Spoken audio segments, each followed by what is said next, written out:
अर्पित गर्ग मेरे भैया, welcome to Harshil Luthra's channel. Thank you so much for coming. कैसे हो आप? मैं बहुत अच्छा हूँ Harshit and thank you for asking me for this podcast. कैसा फील कर रहे हो, क्योंकि आप अपने स्टार्टअप के बारे में बताने वाले हो आज इस पॉडकास्ट में, गाइड करने वाले बच्चों को स्पेशली कि कैसे एंटरप्रेन्योर बन सकते हो, सारा कुछ। वैसे ये मेरा फर्स्ट टाइम है कि मैं किसी को गाइडेंस दे रहा हूँ एंटरप्रेन्योरशिप में एंड एक्चुअली ये मेरा मतलब मैं अभी खुद ग्राउंड लेवल पे हूँ बट किसी को सिखाना ये मेरे लिए बहुत अच्छी बात है। और क्या कहते हैं ना कि नॉलेज शेयर करने से और नॉलेज बढ़ती है। गाइडेंस देने से आप खुद भी समझते हो कि आपको क्या पाथ फॉलोज करने हैं।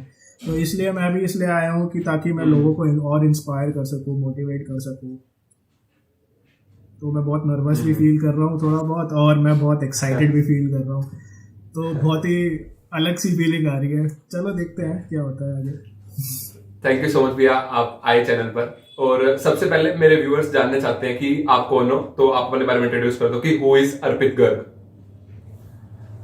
Basically I am a freelancer or a mobile app developer. I love to work in a professional dynamic environment. तो मैं फ्रीलांसिंग करते करते मोबाइल ऐप डेवलपमेंट में घुसा, फिर वेबसाइट डेवलपमेंट में घुसा। तो ये ऐसे करते करते मैं एक एंटरप्रेन्योर बन गया क्योंकि मैंने धीरे धीरे करके अपना एक छोटा सा स्टार्टअप शुरू कर दिया। तो बेसिकली मैं जॉब भी करता हूँ, मैं फ्रीलांसिंग भी करता हूँ, मैं लोगों को गाइड भी करता हूँ। लोग मुझसे बहुत सारी एडवाइसेस भी लेते हैं तो मैं वो भी करता हूँ। फिर मैं कंसल्टेंसी भी देता हूँ लोगों को कि आपको कौन सी फील्ड में जाना चाहिए, आपको क्या करना चाहिए आगे। मैं करियर प्लानिंग भी हेल्प करता हूँ लोगों को। तो ऐसे करते करते मैं एक एंटरप्रेन्योर बना। तो ये मेरी छोटी सी स्टोरी है कि लोग मुझसे पूछते हैं कि स्टार्टअप कैसे शुरू करा आपने, क्या क्यों सोच के शुरू करा। तो धीरे धीरे ग्रेजुअली चीज़ें मेरे साथ होती गई। तो मेरे को एक इन सबको मिला के एक खुद का एक वेंचर बनाना था, इसलिए मैंने एक छोटा सा कंपनी खोला अपना, छोटे से स्टार्टअप, छोटी सी शुरुआत करी है। अभी एक छोटी सी शुरुआत बड़ी बन जाएगी जिस दिन, तो उस दिन मेरे को और भी ज़्यादा खुशी होगी और उस दिन मैं और लोगों को गाइड कर पाऊँगा। तो ये मेरे लिए एक छोटा सा इनिशिएटिव है जो जिसके लिए मैं काम कर रहा हूँ और जिसके लिए मैं दिन रात लगा रहता हूँ। तो ये भैया अर्पित करके अगर डेफिनेशन बोलूँ तो यही है। भैया आपका स्टार्टअप किस टॉपिक पर, मतलब किस चीज पर बेस है, एक बार वो बता दो।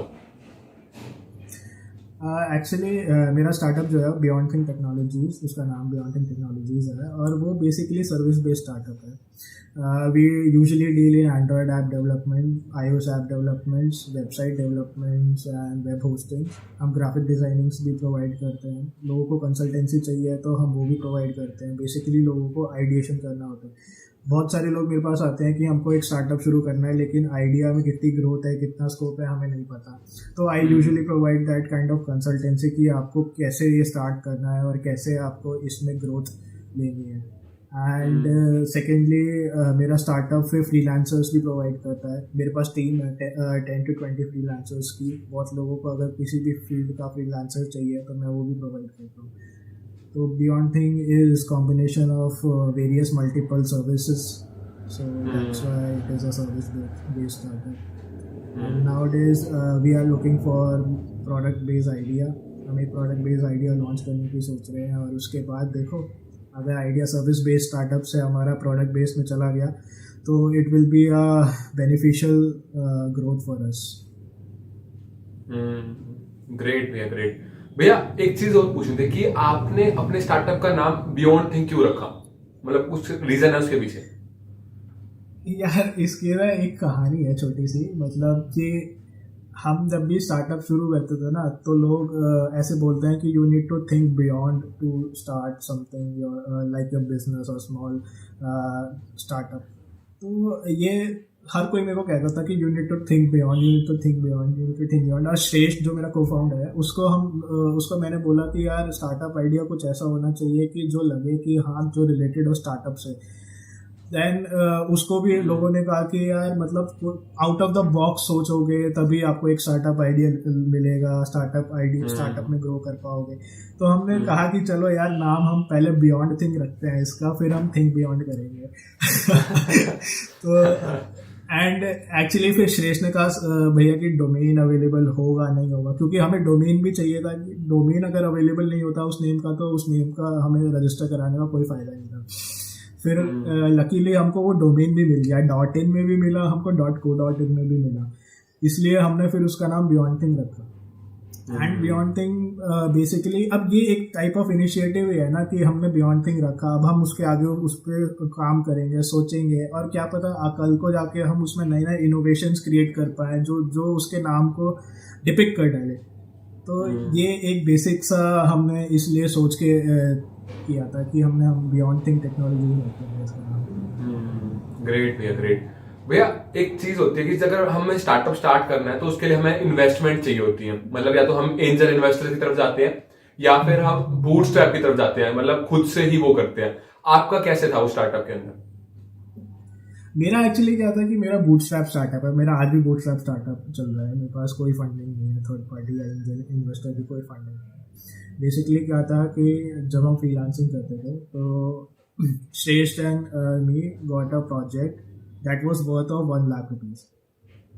वो 1 लाख का प्रोजेक्ट था एंड एक्चुअली वो बहुत बड़ी कंपनी का था, मैं उसका नाम तो नहीं लूँगा, लेकिन वो ऐसा था कि उनको चाहिए था कि हम फ्रीलांसर से ना करवा के एक ट्रस्टवर्दी कंपनी से करवाएं। उनके माइंड में ये था, बट हमने उनको ये नहीं बताया कि हम फ्रीलांसर्स हैं, हमने उनको यही शो किया कि हम कंपनी हैं। तो ऐसे फिर हमने, अब उन्होंने क्या होता है ना कि अब बड़ी कंपनी ऑडिट करती है कि आपकी एक्चुअली कंपनी है, कितने आपके पास एम्प्लॉयज़ हैं, आपकी कंपनी कहाँ पे रजिस्टर्ड है। तो हमने उनके ऑडिट करने से पहले ये सब काम कर लिया कि हमने 10 फ्रीलांसर्स को हायर किया, कंपनी रजिस्टर कराई, ऐसे ऐसे करके हमने वो सब कर लिया। तो बट अब इसके लिए हमारे पास कोई फंडिंग थोड़ी थी, तो हम फिर बूटस्ट्रैप में गए कि चलो हम अभी अपना खुद का पैसा लगाते हैं, क्योंकि यार देख, अगर एंजल इन्वेस्टर्स को हमारे ऊपर ट्रस्ट भी करना है, उनको अपना पैसा लगाना है, वो किस बेसिस पे ट्रस्ट करेंगे जब तक हमारे पास कोई बेस ही नहीं है। हमारे पास एक बेस होना बहुत ज़रूरी था, तो इसलिए हम अभी बूटस्ट्रैप स्टार्टअप में एंटर किए ताकि हम लोगों को का ट्रस्ट गेन कर सकें कि हाँ हमारे पास एक बेस है, हमारे पास क्लाइंट्स हैं, हमारे पास रिसोर्सेज हैं, हमारे पास फ्रीलांसर, हमारे पास एम्प्लॉयज़ भी हैं। तो ये ऐसे करके हमारे पास एक बेस है, तभी तो एक इन्वेस्टर हमारे को ट्रस्ट करेगा ना कि हाँ इनके पास अगर हम पैसा डालेंगे तो हमारे को लॉस नहीं होगा। तो ये हमारी एक थिंकिंग रही थी बूटस्ट्रैप स्टार्टअप में जाने के लिए। नहीं तो अगर हम इन्वेस्टर के पीछे भागते तो हम इन्वेस्टर के पीछे भागते रहते, हम कभी इनिशिएटिव ले नहीं पाते। इसलिए यही बहुत बड़ा रीज़न था हमारे लिए बूटस्ट्रैप में जाने के लिए। भैया आपकी टीम में कौन कौन से मेंबर है? लाइक आप कह रहे हो बार बार श्रेष्ठ का नाम ले रहे हो, वो श्रेष्ठ मतलब आपके फाउंडर हैं, को फाउंडर, एक बार उनको एक्सप्लेन करो थोड़ा सा। श्रेष्ठ को फाउंडर है, मतलब मेरे से 2 साल जूनियर भी है, हम हॉस्टल में एक साथ काम करते थे। हॉस्टल में हमारे कमरे, मतलब स्टार्टिंग में क्या हुआ था ना, मैं श्रेष्ठ को जानता भी नहीं था, मैं सेम फ्लोर में रहता था, लेकिन मेरा श्रेष्ठ से कभी इंटरेक्शन नहीं हुआ था। और जो मेरा रूम था वो जस्ट नेक्स्ट रूम के सेकंड रूम पे था, मतलब मेरा अगर 21 था तो उसका 23 या 24 ही था, सेम फ्लोर पे, और मैं कभी उससे मिला नहीं था। तो हमारा बस बेसिकली इंटरेक्शन हुआ स्मार्ट इंडिया हैकेथॉन जब कॉलेज में था, तब हमारा इंटरेक्शन हुआ। एंड मुझे उसमें वो ज़ील लगी कि यार बंदे के साथ अगर मैं मतलब अलाइंस में आता हूँ तो वो मेरे को शायद हेल्पफुल रहेगा, और वो बंदे में एक चीयरफुलनेस है, मतलब एनर्जी है कुछ करने की, वो कुछ करने से ना सोचता नहीं है। मतलब जैसे मैं कुछ करना चाहूँगा, मैं कोई स्टेप लेना चाहूँगा तो मैं पहले सोचूंगा, मैं उसको एनालाइज करूँगा, लेकिन वो कभी एनालाइज नहीं करता है, वो एकदम करके देख लेता है।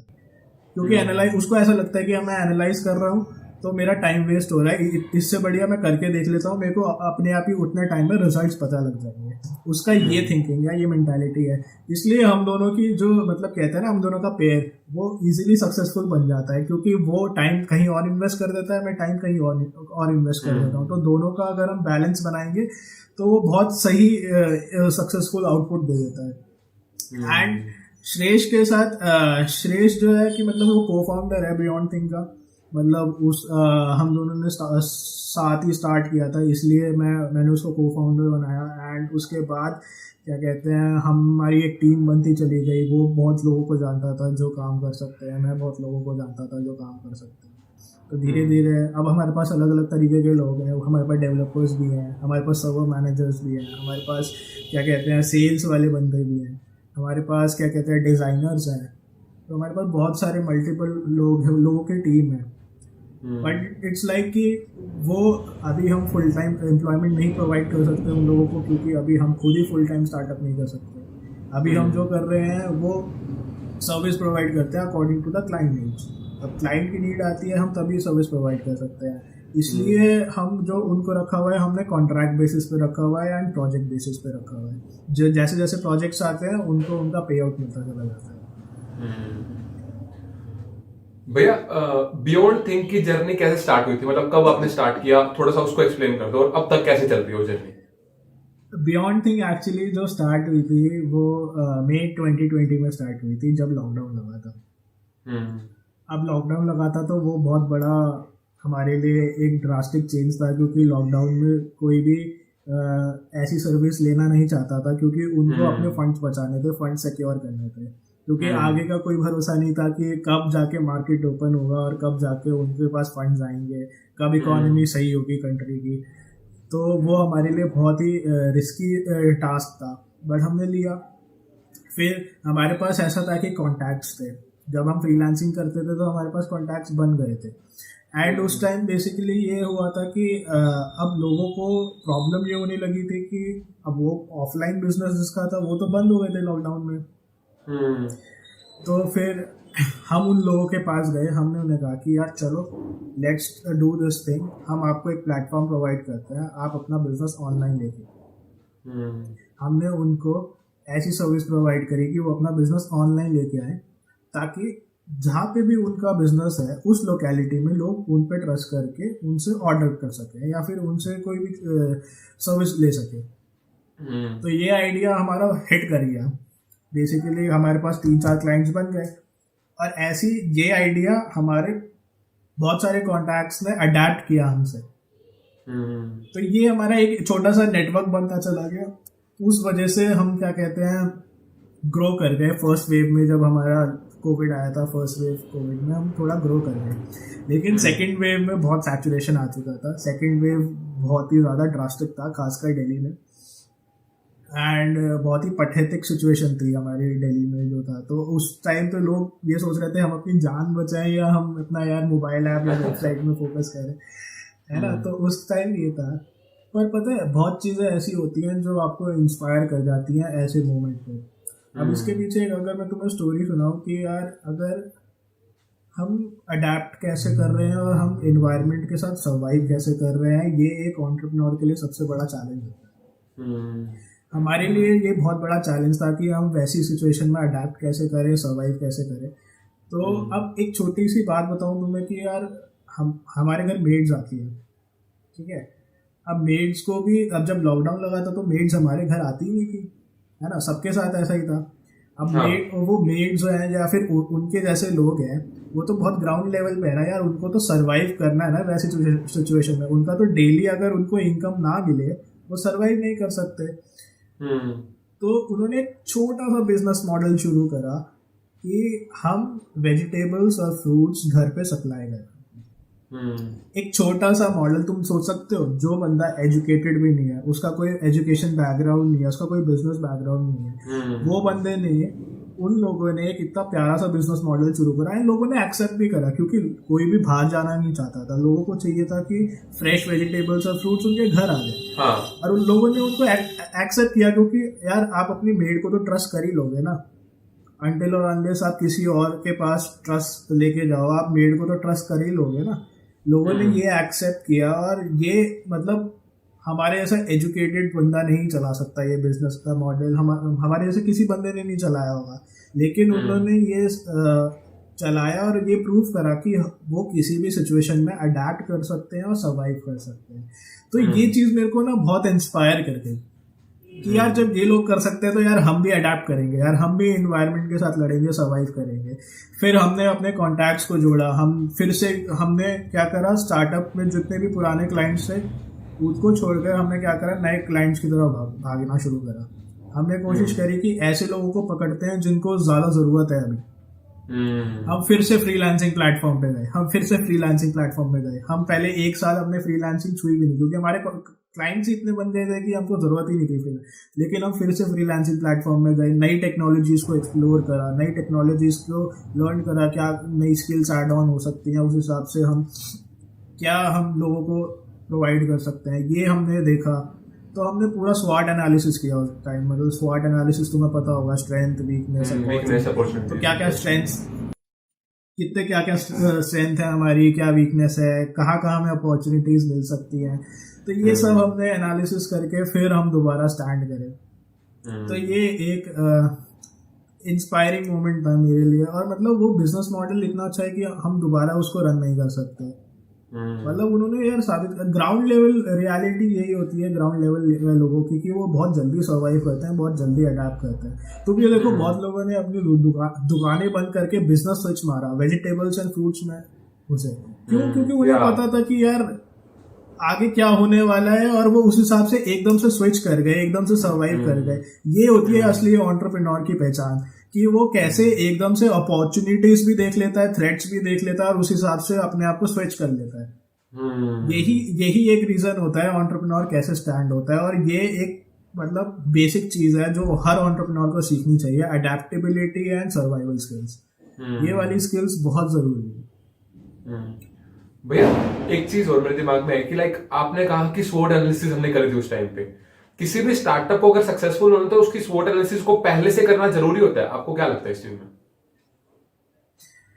डिपेंड्स कि आपका आइडिएशन कैसा है, मतलब हम कैसे स्टार्टअप में जाने वाले हैं। अब जैसे हमारा सर्विस बेस्ड स्टार्टअप था, तो हमारे पास कनेक्शंस थे, हम पहले से वो काम करते आ रहे थे, सर्विस प्रोवाइड करते आ रहे थे, तो हमको इतना स्वॉट एनालिसिस करने का जरूरत नहीं पड़ा। बट अगर आप प्रोडक्ट बेस्ड में जाओगे तब आपको स्वॉट एनालिसिस करने की बहुत जरूरत है, क्योंकि एक आइडिया को चलाने के लिए ना आपको बहुत सारे फेजेस के साथ गुजरना पड़ता है। मतलब आइडिएशन करनी पड़ती है पहले, फिर ब्रेनस्टॉर्मिंग करनी पड़ती है। अब मैं और श्रेष्ठ जब कोई भी प्रोडक्ट बेस्ड आइडिया पे डिस्कस करते हैं, तो हम रात को डिस्कस करेंगे कि यार ये आइडिया बूम कर जाएगा, ये कर जाएगा, वो कर जाएगा। लेकिन उस पे जब हम ब्रेनस्टॉर्मिंग पे आते हैं तो बहुत सारे उसकी वीकनेसेस पता लगती हैं, उसमें कितनी अपॉर्चुनिटीज हैं वो पता लगती हैं।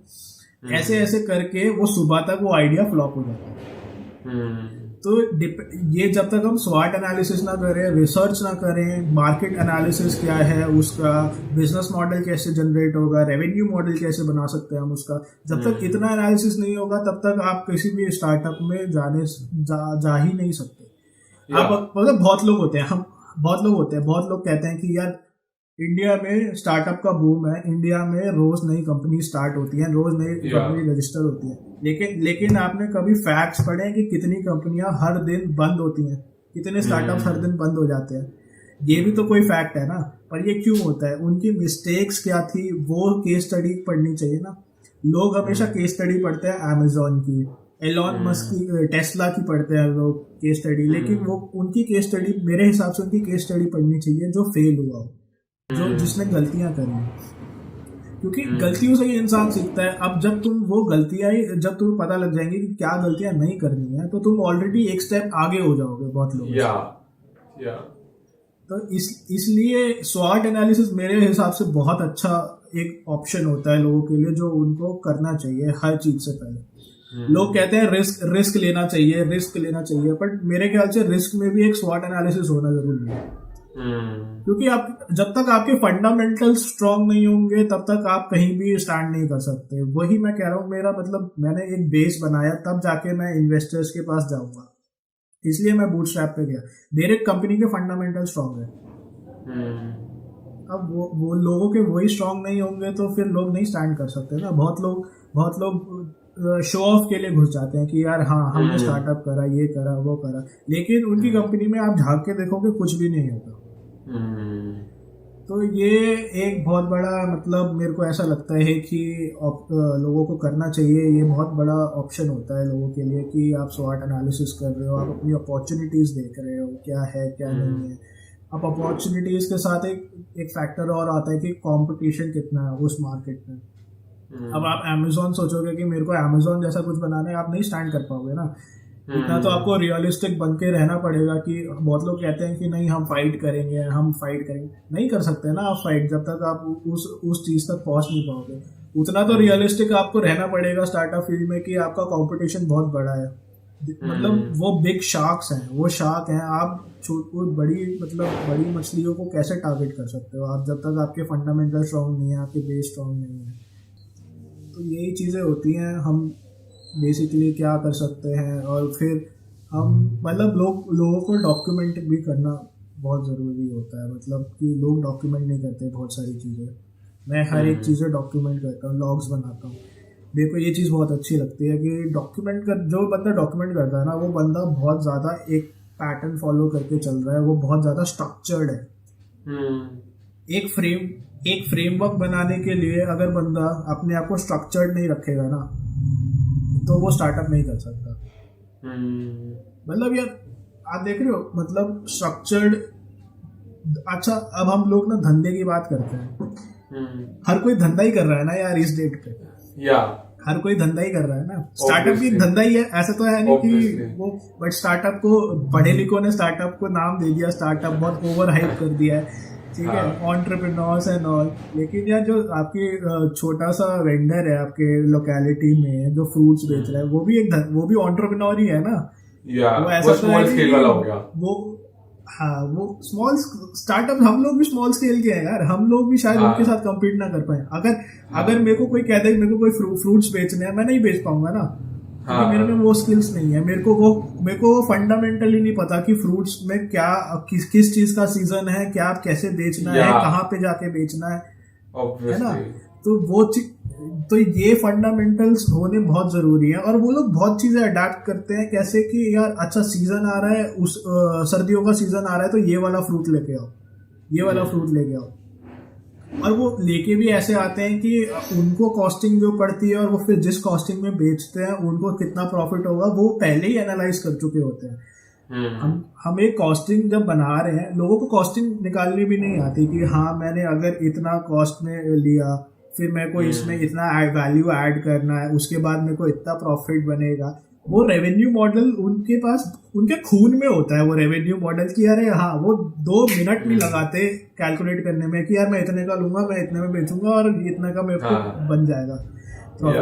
और वो बहुत जल्दी कर लेते हैं, वो लोग बहुत जल्दी सीख लेते हैं। और मतलब मैं कहता हूँ हर्षित की यार, मतलब अगर हम उन लोगों से थोड़ा सा भी स्किल सीख लेना तो इंडिया में स्टार्टअप्स बहुत बहुत तेजी से आगे बढ़ेंगे। हम लोग क्या करते हैं, हम लोग बड़े लोगों के पीछे भागते हैं यार, अंबानी, अडानी, हम लोग विजय शेखर शर्मा के पीछे भाग रहे हैं, हम लोग जोमेटो पे भाग रहे हैं। पर कभी तुमने सोचा है कि वो कंपनियां तो एम्प्लॉयज ही चला रही है ना, वो स्टार्टअप्स तो एम्प्लॉयज के बेस पे ही चल रहा है ना, उसके फंडामेंटल्स जितने स्ट्रॉन्ग है वो एम्प्लॉयज के बेसिस पे है ना। अब companies quality over quantity choose करती है। क्यों चूज करती है? क्वालिटी इंजीनियर्स ही हायर करने हैं। क्यों करने हैं?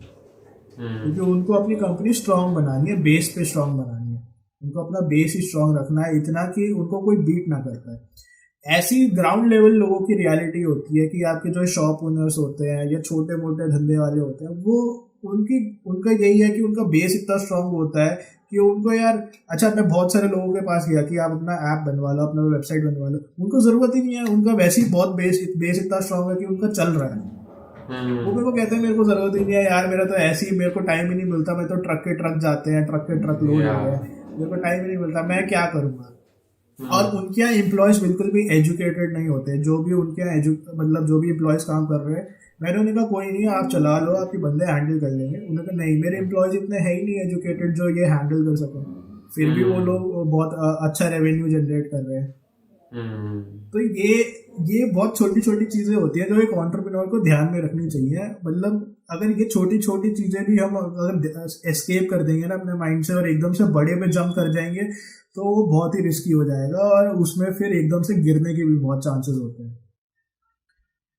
तो ये मेरी एक छोटी सी स्ट्रैटेजी रहती है कि यार कि हाँ मैं कैसे उसको ग्राउंड लेवल के लोगों से सीख रहा हूँ और कैसे उसको इम्प्लीमेंट कर रहा हूँ। मैं जनरली मेरे को बहुत इंस्पायर करते हैं ऐसे लोग कि मैं हाँ छोटे लोग जो मतलब ऐसा इनिशिएटिव लेते हैं या फिर अपनी लाइफ में कुछ अच्छा करना चाहते हैं।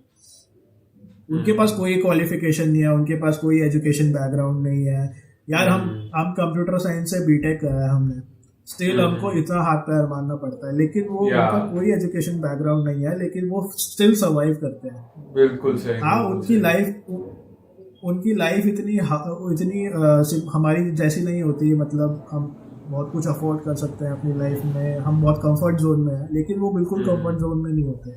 वो अपने कंफर्ट जोन से बाहर निकल के काम करते हैं। बिल्कुल यही सही। एक असली एंटरप्रेन्योर होता है। अब मतलब इंडिया में फेस्टिवल्स आते हैं, बहुत सारे लोग अपना फ्ली लगा देते हैं, बहुत सारे फ्ली में अपना लोग स्टॉल लगा के बैठ जाते हैं कि कोई दिए बेच रहा है, कोई डेकोरेटिव आइटम। तो लोग करते हैं ना, लोग एकदम से स्विच करते हैं, अडेप्ट करते हैं, अरे चलो ठीक है ये करेंगे वो करेंगे। और तुम्हें क्या लगता है उसमें क्या इन्वेस्टमेंट नहीं लगता? वो भी एक बूटस्ट्रैप स्टार्टअप ही है ना एक Bootstrap तरीके से। startup ही उसमें है। वो लोग वो अपना पैसा लगाते हैं ना वो चीजें लाने में, और फिर उसमें कितनी कॉस्टिंग लगेगी, कितने कितने दिन में उनका सेल हो जाएगा सारा माल, वो सारी भी तो चीजें लगती है ना। पर वो आराम से कर लेते हैं कैलकुलेट। हमको पूरा रेवेन्यू मॉडल बनाना है, फिर बिजनेस मॉडल बनाना है, तब जाके हम घुसेंगे। या मतलब तो ये चीजें बहुत सीखने वाली होती है। मतलब मेरे को ऐसे लोग बड़े इंस्पायर करते हैं। मतलब भैया आपकी कॉन्वर्सेशन में एक चीज समझ में आ रही है कि पहले ड्रीम बिग और फिर उसके बाद ना एकदम से भागो मत, मतलब स्मॉल स्मॉल स्टेप्स लेके फिर चलो, तो आप जल्दी ग्रो कर पाओगे। एग्जैक्टली पर पता है ड्रीम और विजन में ना एक फर्क होता है। ड्रीम लोग देखते जरूर है लेकिन उसके लिए काम नहीं करते। या विजन में ऐसा होता है कि जब विजन होता है ना ये एक इंसान के पास, तो वो उसके लिए काम करता है चाहे कैसे भी करे। एक बार फेल होगा, दूसरी बार फिर खड़ा होगा, दूसरी बार फेल होगा, तीसरी बार फिर खड़ा होगा। ये एक एंटरप्रेन्योर, मतलब एंटरप्रेन्योर एक में एक फाइटिंग स्पिरिट होनी चाहिए ऐसी कि बंदा फेलियर से डरे ना, फेलियर से हारे ना। लोग बहुत हार के बैठ जाते हैं, एक ही बार फेल हुए होंगे छोटी सी चीज में जिसका सोल्यूशन बहुत इजीली निकाला जा सकता है, लेकिन नहीं, वो सोल्यूशन निकालने की जगह प्रॉब्लम में फंस जाते हैं। मतलब मैं ये चाहता हूँ कि मतलब कि हर इंसान को ऑब्स्टेकल्स पे ध्यान नहीं देना चाहिए, अपने सक्सेस पे ध्यान देना चाहिए, अपने गोल्स पे ध्यान देना चाहिए। रास्ते में यार ऑब्स्टेकल्स तो आएंगे ही, ऑब्वियस है, लेकिन आप उस ऑब्स्टेकल्स को फाइट करके उसको पार कर सकते हो ना। ऐसा तो है नहीं कि आप वहाँ ऑब्स्टेकल्स वहां से आपको आगे जाने नहीं देगा। आपको एफर्ट तो डालना ही पड़ेगा ना उस ऑब्स्टेकल से आगे जाने के लिए। तो इसलिए ये लोग बहुत जल्दी हार मान जाते हैं, और कुछ लोग ना बहुत जल्दी कंफर्ट जोन में आ जाते हैं। मतलब कंफर्ट जोन का भी एक सिनेरियो होता है कि आप कंफर्ट जोन से बाहर निकले, ठीक है, आपने कुछ अचीव कर लिया, तो वो जो आपने अचीव कर लिया वो आपका एक कंफर्ट जोन दोबारा बन गया। अब वहां से आपको ग्रो करना है तो आपको वहां से निकलना ही पड़ेगा। तो ये जब तक आप निकलोगे नहीं, जगह जगह से निकलोगे नहीं, तब तक आप ग्रो नहीं कर सकते। आप एक जगह बैठे रहोगे टिक के तो आप नहीं ग्रो कर सकते। ड्रीम बिग नहीं होना चाहिए। ड्रीम करो लेकिन अपने गोल्स के लिए ड्रीम करो, अपने विजन के लिए ड्रीम करो, और छोटे छोटे स्टेप्स लेते रहो। यार एक देख हर्षित, देखो एक चीज होती है, बहुत लोगों को पता है हमें क्या करना है लाइफ में, ठीक है, बहुत लोगों को नहीं पता हमें क्या करना है लाइफ में। बहुत लोग कंफ्यूज रहते हैं, डिलेमा में रहते हैं कि क्या करें आगे क्या ना करें। मेरे साथ भी ऐसा होता है कभी कभी कि यार स्टार्टअप में सैचुरेशन आ रखा है कि अगर ये ना चला तो मैं आगे क्या करूं। तो यार अब तुम गाड़ी चलाते हो यार, तो तुमने कभी ऐसा टाइम भी आया होगा तुम कभी बहुत फॉग में चला रहे हो गाड़ी, है ना, तो फॉग में भी रास्ता साफ थोड़ी दिखता है, उसमें जितना रास्ता दिख रहा होता है आप उतना चलते जाते हो, ठीक है, तो आगे रास्ता अपने आप साफ हो जाता है। तो उतना आप धीरे धीरे स्टेप्स लेते रहोगे, आगे आपको अपना रास्ता और अपना विजन साफ दिखाई देने लग जाएगा। बट वही है कि लोग कंफर्ट जोन से जब तक बाहर नहीं निकलेंगे तब तक ये चीज भी पॉसिबल नहीं होगी। इनिशिएटिव और एफर्ट तो लेना ही पड़ेगा। ज्यादा से ज्यादा क्या होगा, चलो टफेस्ट से टफेस्ट चीज हम सोचें, ज्यादा से ज्यादा वर्स्ट चीज सोचे तो क्या होगा, हम फेल हो जाएंगे, कोई नहीं, फेल हो जाएंगे, फेल ही तो हो जाएंगे ना, क्या होगा, दोबारा कुछ नया स्टार्ट कर लेंगे। अब इसमें भी मैं एग्जांपल दूं ग्राउंड लेवल लोगों का, यार वो लोग क्या डरते नहीं होंगे कि यार मेरा सामान नहीं बिका तो मैं क्या करूंगा, मैं पैसा तो लगा रहा हूँ पर मेरा नहीं हुआ तो क्या करूंगा, मेरे फ्रूट्स नहीं बिके। फ्रूट्स तो बहुत जल्दी खराब भी हो जाते हैं, उनके सेल भी नहीं होते इतने, तो अगर वो नहीं बिका तो फिर मैं क्या, वो क्या डरते नहीं है, लेकिन वो फाइट करते हैं ना, वो बेच डालते हैं कैसे ना कैसे करके, उसका कुछ ऑफर देके बेच डालते हैं। तो ये चीजें तो होती है ना लाइफ में, पर नहीं, हमारे जैसे लोग जो कंफर्ट जोन में बैठे हैं ना, वो शायद वो चीज समझ नहीं पाएंगे जब तक वो चीज को फेस नहीं करेंगे। हर इंसान को, मेरे को ऐसा लगता है कि हर इंसान को एक पार्ट टाइम जॉब करनी चाहिए ऐसे स्टोर में जाके, जहाँ पे उसको रियलिटी का पता लगे कि यार हाँ एक्चुअली चीजें कैसे हो रही हैं। अगर उसको धंधा करना है ना तो उसको वहां पे जाके एक छोटा सा काम करना चाहिए, छोटी सी एम्प्लॉयमेंट, छोटी सी जॉब करनी चाहिए कि एक्चुअली काम कैसे हो रहा है, लोग कैसे फाइट कर रहे हैं, लोग कैसे सर्वाइव कर रहे हैं, ये लोग अडेप्ट कैसे कर रहे हैं अपने करंट सिचुएशंस के साथ। लाइक भैया आपने एक चीज जो बताई थी ना फोक वाली, मैंने अपने एक वीडियो में भी बोला था कि लाइक आप एक लालटेन लेके चल रहे हो, एक जंगल भरा रास्ता है, सुनसान रास्ता है, चलते जाओ और किसी ना किसी टाइम पे आप पहुंच ही जाओगे। नहीं पहुंचोगे तो यार फेल ही हो जाओगे, उससे ज्यादा कुछ नहीं। जो मतलब आपने एक बात कही ना वो मेरे को अच्छा लगता है कि यार हाँ एक एंटरप्रेन्योर भी यही चीज सोच रहा है, तो मेरे को लगता है कि हाँ मैंने कुछ सही बोला। नहीं एक्चुअली, हाँ एक्चुअली आइडिया बहुत अच्छा है कि लालटेन चल के जाओ, मतलब जंगल में कहीं ना कहीं तो पहुंच ही जाओगे, नहीं तो कोई रास्ता बदल देंगे। एक रास्ता सीधा जा रहा है, एक यूटर्न मार के दोबारा जाना पड़ेगा, कोई नहीं यूटर्न ही तो मारना पड़ेगा, क्या हो गया, मार लेंगे फिर दोबारा चलेंगे। और वो चीज कभी उस चीज से कभी डरना नहीं है कि हाँ कि हमें यूटर्न मारना पड़ेगा, हमें यार हमारा टाइम वेस्ट होगा, हम फेल हो जाएंगे। इस चीज से डरेंगे तो फिर हम कभी इनिशिएटिव नहीं ले पाएंगे और फिर हम नॉर्मल एवरेज लोगों की तरह ही लाइफ जिएंगे। मतलब लाइफ में थोड़ा मतलब सक्सेस, लोग कहते हैं कि कुछ अचीव कर दिया, पर सक्सेस इज अ जर्नी।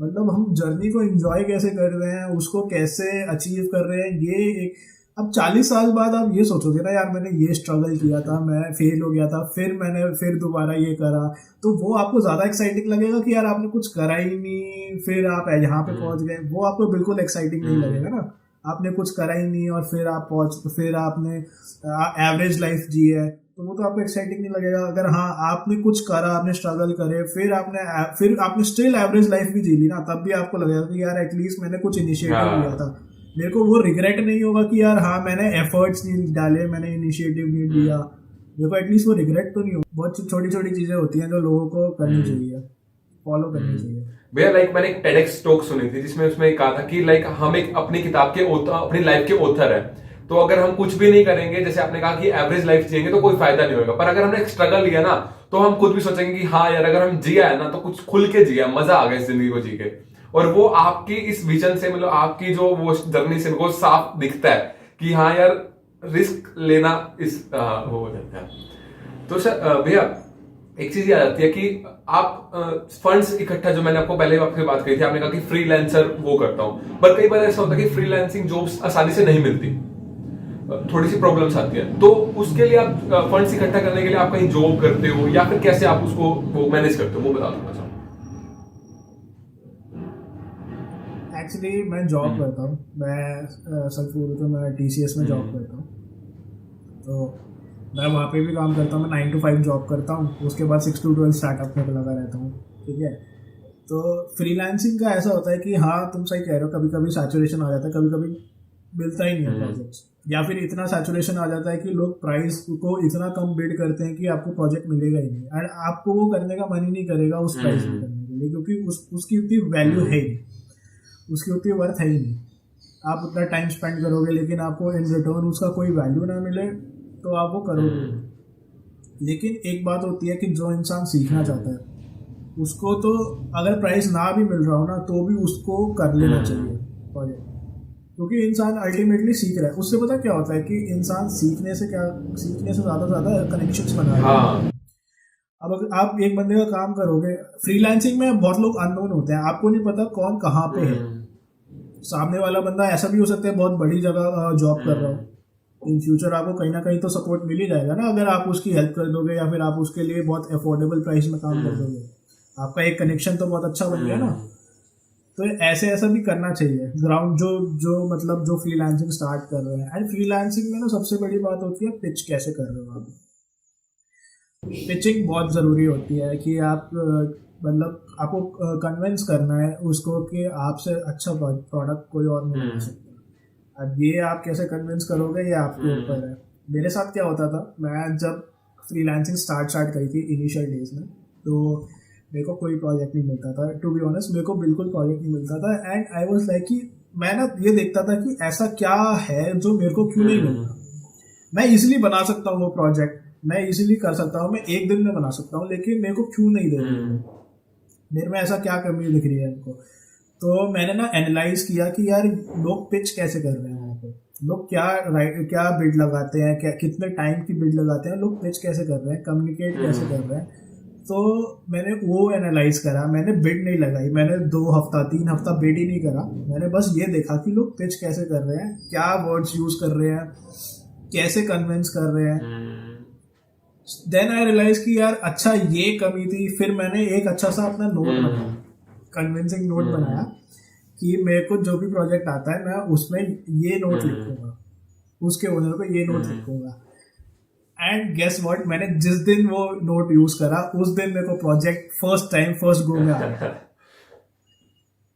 तो ये मेरे को मतलब ये तब मेरे को समझ आया कि यार convincing power, pitching, communication skills बहुत मैटर करती हैं। आप जब तक फ्रीलांसिंग में अगर आपको कहीं स्टैंड आउट होना है तो, क्योंकि फ्रीलांसिंग में एक फ्रीलांसर भी बिड मारता है, एक कंपनी भी बिड करती है, बहुत सारे लोग एक साथ बिड करते हैं और अलग अलग प्राइसिंग पे बिड करते हैं।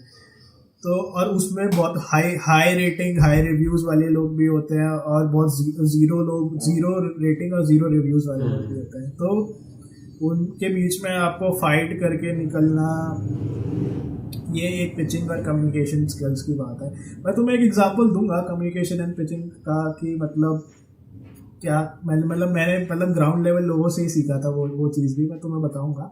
पर अभी जैसे तुमने क्वेश्चन पूछा है कि फंड्स का है, तो फंड्स में मतलब ऐसा होता है कि मैं जैसे जॉब कर रहा हूँ, कुछ ऐसा होता है कि हमारी जो सर्विसेज हमने प्रोवाइड कर रखी है क्लाइंट की, उनकी जो मेंटेनेंस आती है, मेंटेनेंस पे रेवेन्यू जनरेट करते हैं, ठीक है। फिर उसको हम रिसोर्सेज में लगाते हैं। बेसिकली हमारा क्या होता है, हमको क्लाइंट मेंटेनेंस के लिए पे करेगा और हम पे आउट देंगे अपने फ्रीलांसर्स को जो उसका काम करेगा। हमारा फ्रीलांसर कॉन्ट्रैक्ट बेस पे है या फिर हमारा प्रोजेक्ट बेसिस पे है, तो हम उसमें से कुछ परसेंटेज या कमीशन लेके उनको पे आउट देंगे।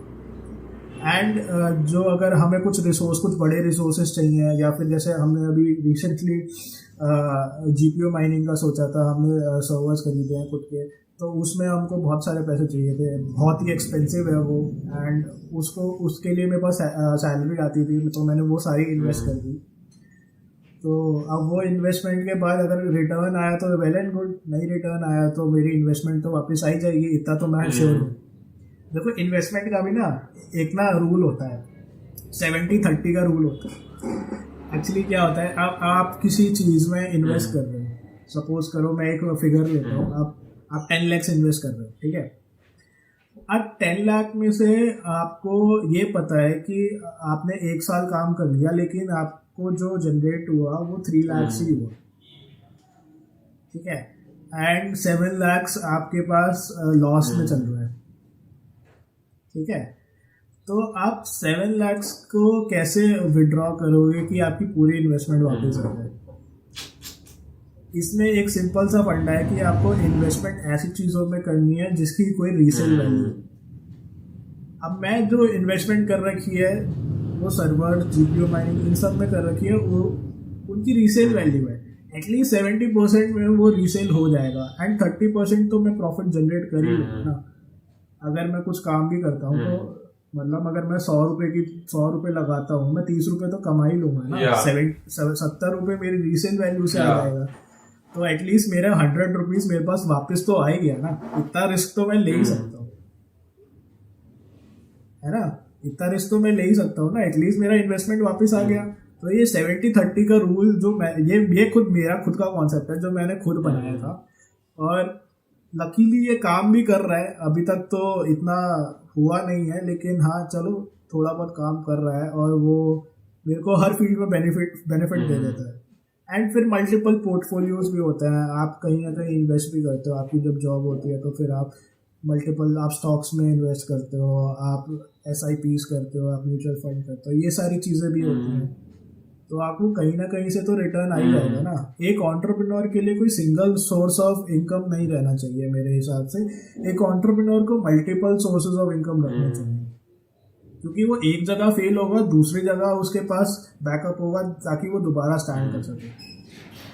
तो मल्टीपल सोर्सेज ऑफ इनकम जब तक नहीं होंगे तब तक आप इनिशियली बहुत डिफिकल्ट होगा आपके लिए स्टार्ट करना। लेकिन लोग सिंगल रिसोर्स ऑफ इनकम से भी करते हैं, बट एक बैकअप होना जरूरी है।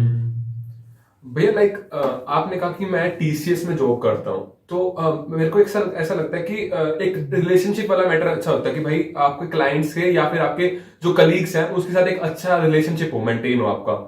तो आपको जब एज ए स्टार्टअप मतलब एज एन एंटरप्रेन्योर आपको लोग वहां पर कैसे ट्रीट करते हैं, या फिर मतलब आपसे रिलेशनशिप कैसा मेंटेन करते हैं, क्योंकि ये बहुत जरूरी हो जाता है कि ये लाइक लोग ये सोचते हैं यार ये तो एंटरप्रेन्योर है फिर भी यहाँ काम कर रहा है, यार ये तो थोड़ा सा अजीब है या फिर थोड़ा सा बड़ा बंदा है या कुछ समथिंग ऐसा। तो इस पे बता दो थोड़ा सा।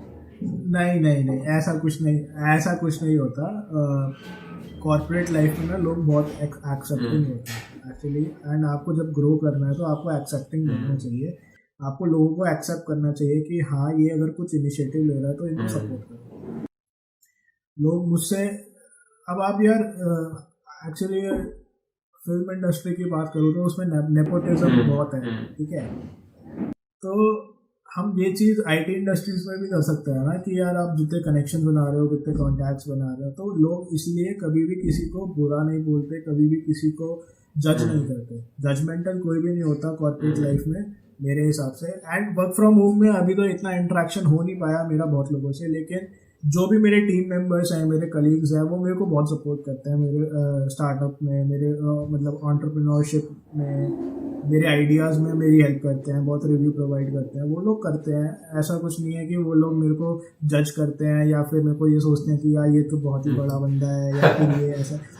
क्योंकि अब ये दोनों साइड से होता है कि मैं भी उनको बहुत कंफर्टेबल फील कराता हूँ। मैं ऐसा नहीं है कि मैं उनको ये दिखाता हूँ कि मैं तो एंटरप्रेन्योर हूँ, तुम कुछ भी नहीं हो मेरे सामने। ये भी नहीं होना चाहिए ना मेरी साइड से। मैं उनको बहुत कंफर्टेबल फील कराता हूँ, मैं उनको ये समझाता हूँ कि यार मेरा बस एक इनिशिएटिव है, लेट्स सी व्हाट हैपेंस, और वो एक्सेप्ट करते हैं उस चीज़ को। वो लोग मतलब खुद से ही मेरे को आइडिया के मतलब आइडिएशन करवाते हैं, खुद से ही मेरे को रिव्यूज़ देते हैं, और खुद से कभी कभी उनके माइंड में कोई आइडिया होता है तो वो मुझसे डिस्कस करते हैं कि ऐसा है ऐसा नहीं है। क्योंकि कॉर्पोरेट लाइफ में आप जितना ज़्यादा कॉन्टैक्ट्स बनाओगे, जितने लोगों के साथ जुड़ोगे, उतना ज़्यादा आप ग्रो करोगे। आप नहीं तो अब अकेले रह के आप कहाँ तक पहुँच जाओगे। अकेले तो कोई भी बैटल नहीं जीती जाती। सही बात। बैटल जब तक आपके पास पूरी टीम ना हो तब तक आप कैसे जीत जाओगे। तो इसलिए मेरे हिसाब से सबके साथ एक अच्छा बॉन्ड बना के रखना चाहिए, सबसे एक अच्छा रिलेशन बना के रखना चाहिए, वही ज़्यादा फ्रूटफुल होता है। भैया एक चीज और कि लाइक ऐसा कभी होता है कि आप अपने स्टार्टअप के बारे में कभी ना सोचो यार, मतलब जैसे होता है ना कि यार आज बोर हो रहे हैं, आज ये स्टार्टअप के बारे में नहीं सोचते, अपने स्टार्टअप के बारे में नहीं सोचते, कुछ और करते हैं, मतलब जॉब को छोड़ दो। जैसे लाइक मेरे को इतना पता है कि वीकेंड्स पे सबकी छुट्टी होती होगी, तो स्टार्टअप के मतलब बियॉन्ड थिंग के बारे में आप ना सोच रहे हो, आज चिल करते हैं या फिर कुछ ऐसा समथिंग, आपको ये होता है? मतलब बहुत दिनों से नहीं हुआ है। मतलब एक्चुअली यही होता है ना, जब स्टार्टअप होता है आपको क्लाइंट डेडलाइंस होती है। मैं जॉब करता हूँ तो मेरे को वीकेंड्स पे टाइम मिलता है कि मैं डेडलाइन कवर कर सकूँ। तो मतलब और रात में ऐसा होता है कि रात में मैं आइडियाज़ पे डिस्कस करता हूँ। जैसे मैंने तुम्हें स्टार्टिंग में कहा था कि मैं प्रोडक्ट बेस के में जाने की सोच रहा हूँ, सर्विस बेस से निकल के। तो प्रोडक्ट बेस के लिए मेरे को मल्टीपल आइडियाज़ डिस्कस करने पड़ते हैं, मल्टीपल आइडियाज़ पे ब्रेनस्टॉर्मिंग करनी पड़ती है। तो बिल्कुल भी मेरे को चिल करने का तो टाइम मिलता नहीं है। हाँ, बट एक्चुअली ये होता है कि आप एक टाइम पे बहुत फ्रस्ट्रेट हो जाते हो, बहुत इरिटेट हो जाते हो कि यार पता नहीं हम काम करे जा रहे हैं लेकिन कुछ हो नहीं रहा है, कुछ आउटपुट नहीं आ रहा है।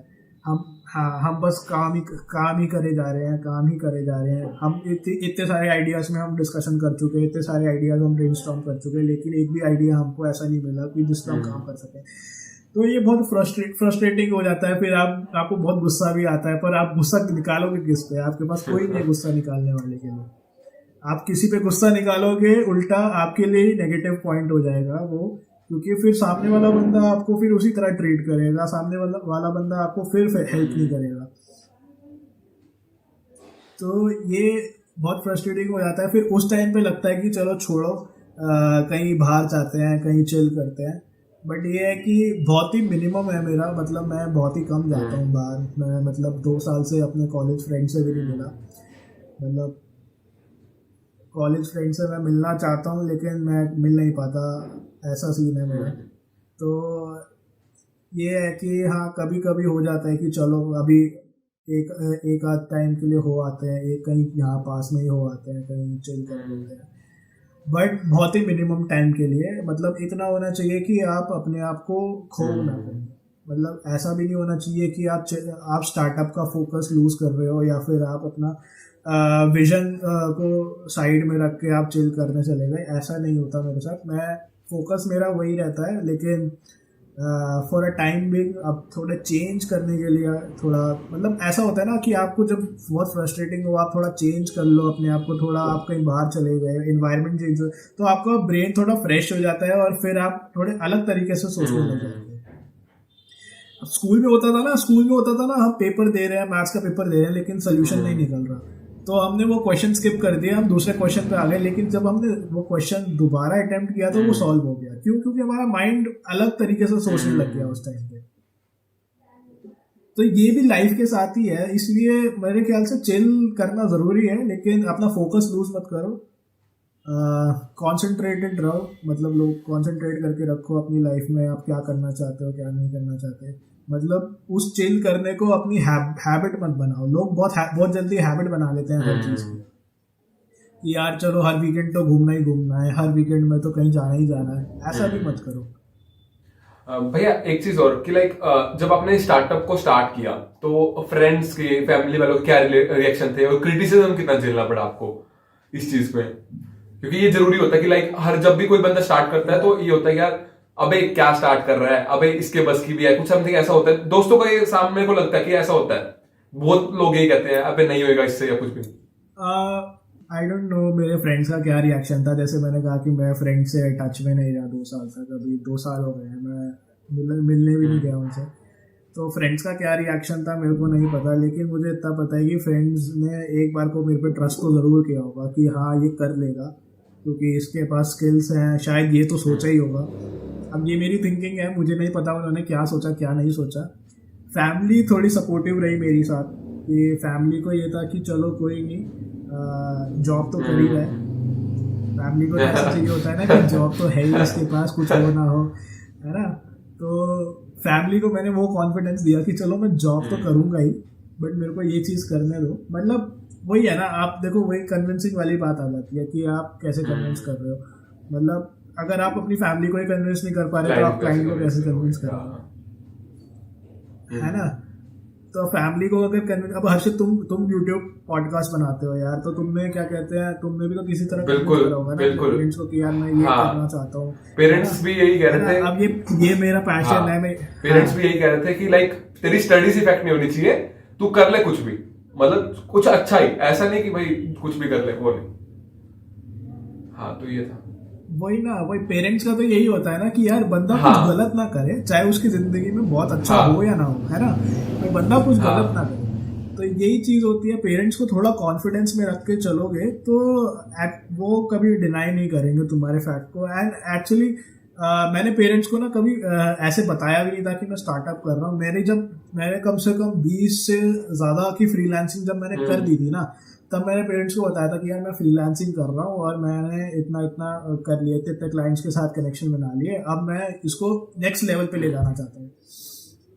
तो उन्होंने फिर ग्रीन सिग्नल दिया। उनको पहले लगा कि यार ये ऐसा कैसे हो सकता है, तुमको क्यों दे रहे हो प्रोजेक्ट, मतलब तुमने ऐसा क्या, तुमको क्यों दे रहे हैं वो प्रोजेक्ट, वो इतने अच्छे, मतलब मेरे से भी ज़्यादा स्किलफुल लोग हैं, लोग कंपनीज में जॉब करते हैं, तो वो मेरे को क्यों दे रहे हैं। मतलब उनके पास कंसर्न ये था कि कुछ गलत काम नहीं कर रहा है, ऐसा क्या काम है भाई ये जो तुमको बहुत क्लाइंट्स आ रहे हैं।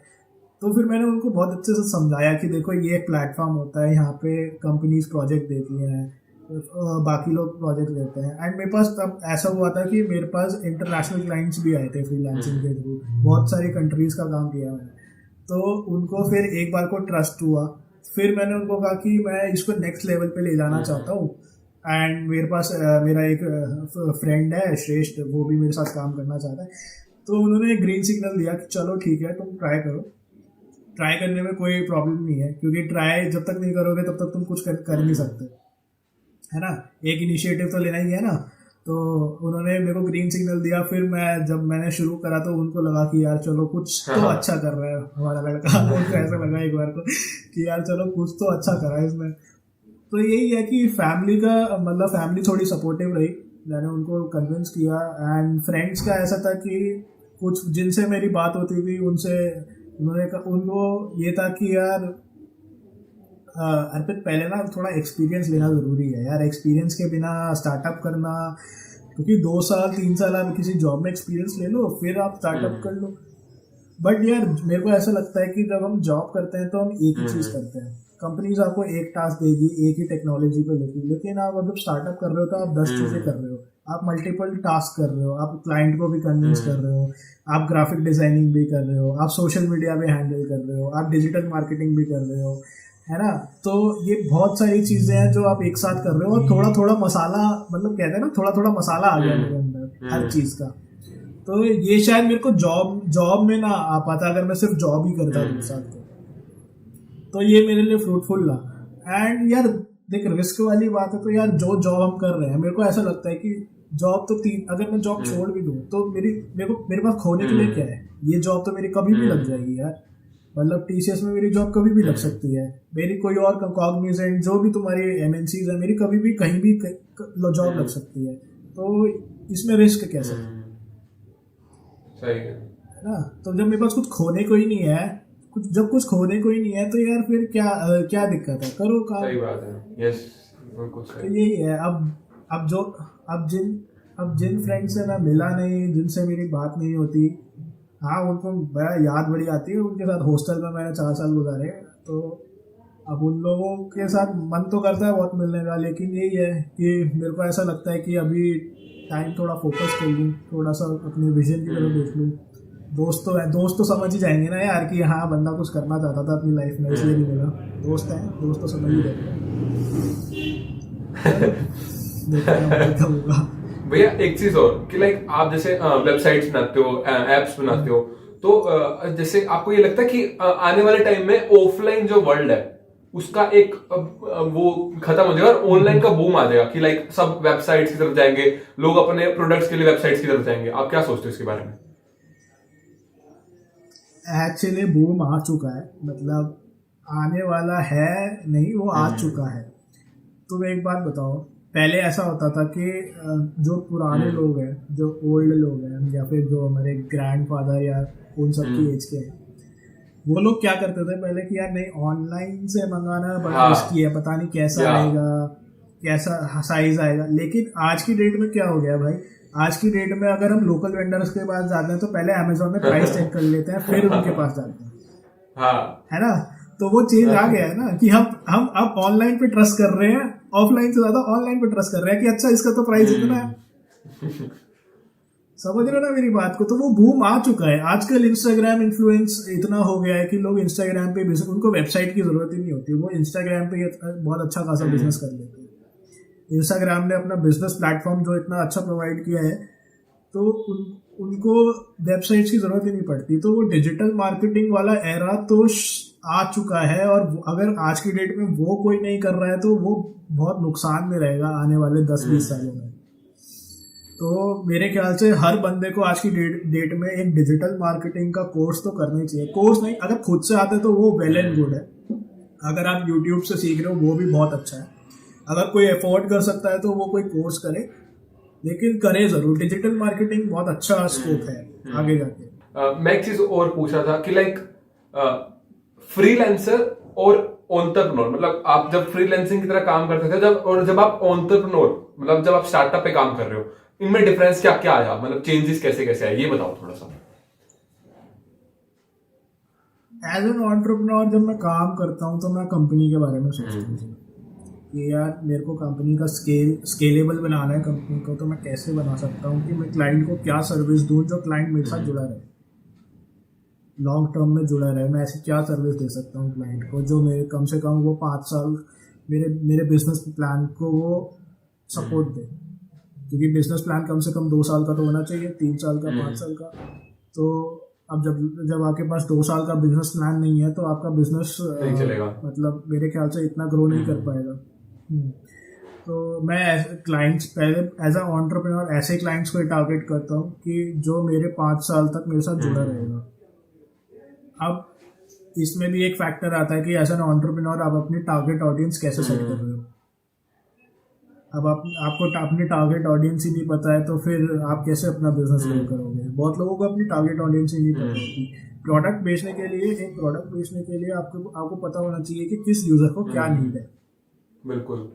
लोग आते हैं सेल्समैन, है ना, अब ये चीज सेल्समैन कितनी अच्छे से आपको हैंडल करके दे देता है। मतलब आपके पास अगर एक अच्छा सेल्समैन है तो आप कैसे मतलब इजीली, वो कितनी इजीली प्रोडक्ट बेच देता है और कितनी इजीली कन्विंस हो जाते हैं लोग।